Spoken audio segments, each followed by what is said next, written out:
Dans le ciel danois, des vidéos amateurs filment des drones mystérieux. Des appareils de plusieurs mètres d'envergure, bien plus grands que des drones de loisirs vendus dans le commerce.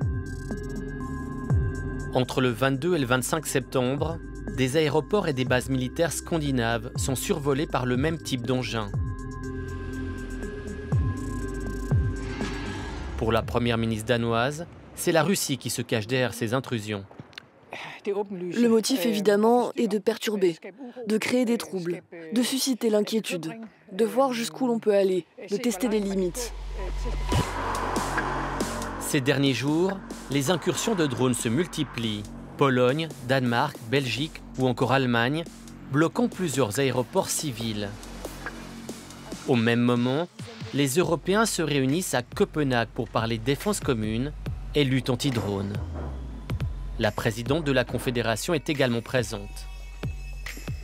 Le Conseil fédéral a donc décidé qu'il y aurait des discussions exploratoires avec l'Union européenne en vue d'une coopération future plus intense. Pour l'instant, je crois qu'on n'est pas assez protégé, mais la Suisse, justement, le DDPS, il travaille pour renforcer son programme de défense. Européens et Suisses partagent le même objectif, créer une défense efficace face à ces engins volants.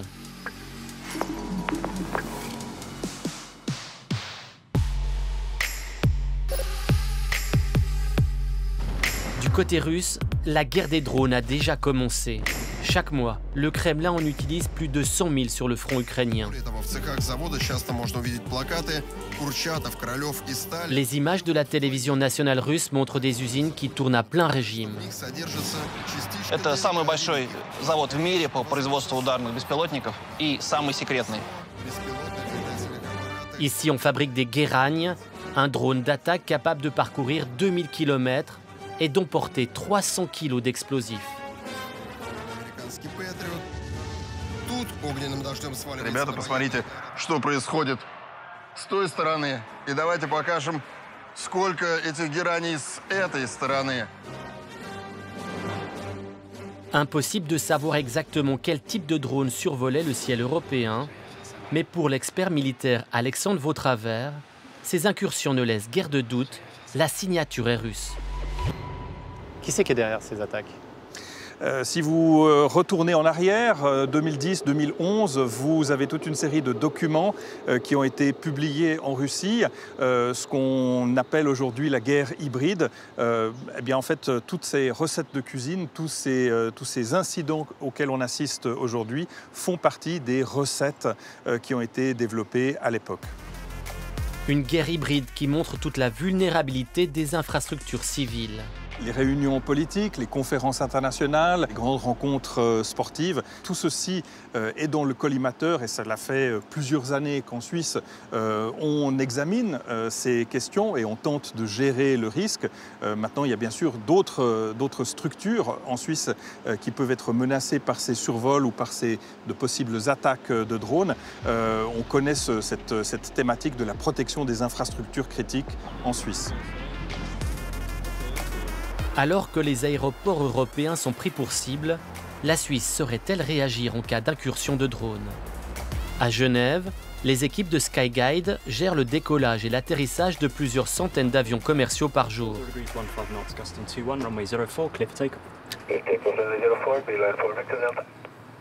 Les drones, une préoccupation pour le responsable de la tour de contrôle, Pascal Hochstrasser. Les drones sont un risque que l'on connaît.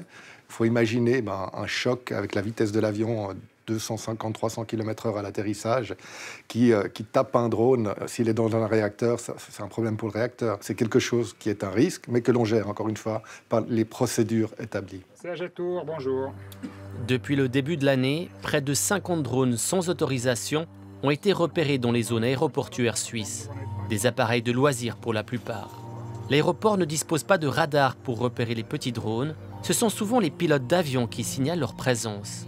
Un casse-tête pour la sécurité, impossible de les détruire, c'est risquer la chute sur le tarmac.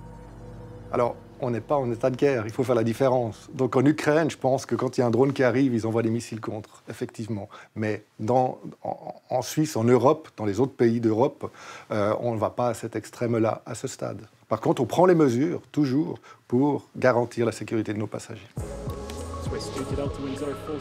En Suisse, il n'y a pas que les aéroports qui font face aux drones.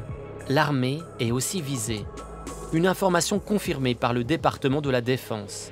Cette année, l'armée suisse a repéré à plusieurs reprises des drones au-dessus de terrains militaires. Nous constatons une augmentation de ce type d'incidents. Des appareils russes ou de simples jouets de loisirs, impossible de le savoir, l'armée ne donne aucun détail. À Thun, les bureaux d'Arma Suisse, l'office chargé des achats d'équipements de défense. Un endroit qui cultive le secret. Mais exceptionnellement, les militaires ouvrent leurs portes à notre caméra. Arma Suisse nous montre les armes en développement et c'est plutôt surprenant.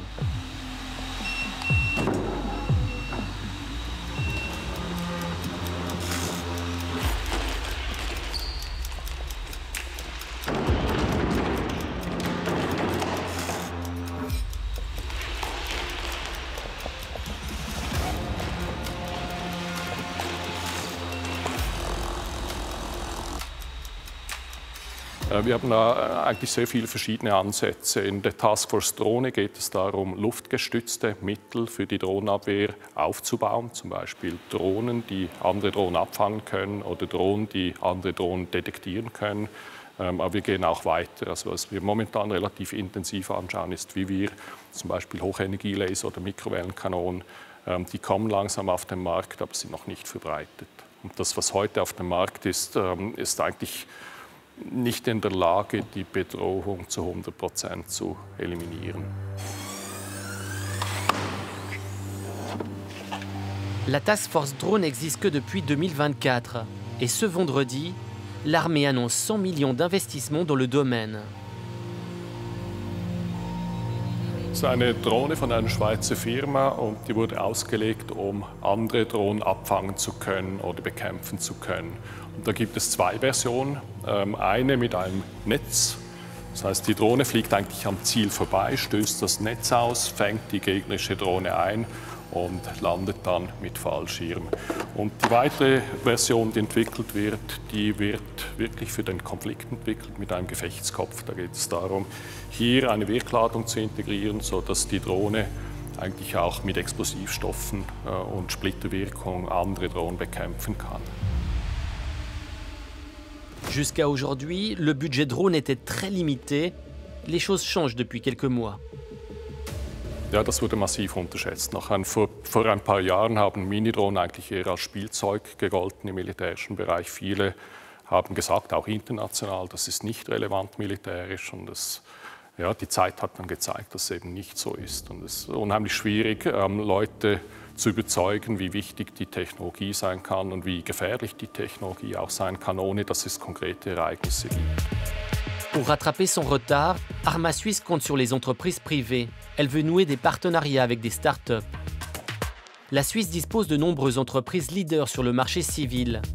La start-up Rigitech est spécialisée dans le transport médical. Arma Suisse l'a déjà approché. Ici, on fabrique des drones autonomes. David Rovira est le cofondateur. On a 4 moteurs verticaux, donc le drone va décoller et atterrir comme un hélicoptère.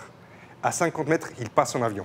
On a des drones en Australie, on a des drones aux États-Unis, on a toutes les autorisations pour voler aux États-Unis aussi. On a 50 drones qui volent maintenant autour du monde, on a des drones qui volent tous les jours en France pour des laboratoires assez connus. En Suisse, il y a 2 des meilleures universités de robotique au monde. Il y a un effort aussi public des cantons et de l'État de pousser les startups, de pousser l'écosystème, de créer ses propres entreprises avec, en complémentation, des maîtrises techniques de très haut niveau. Pour l'instant, cette start-up veut rester dans le domaine médical civil. Mais les armées européennes sont prêtes à mettre des millions.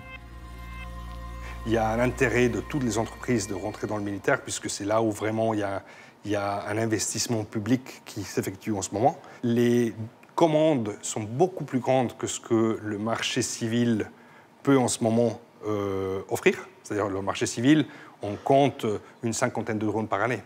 Dans le marché militaire, on va être dans des milliers par année. À Zurich, l'école polytechnique fédérale est précurseur en matière de drones.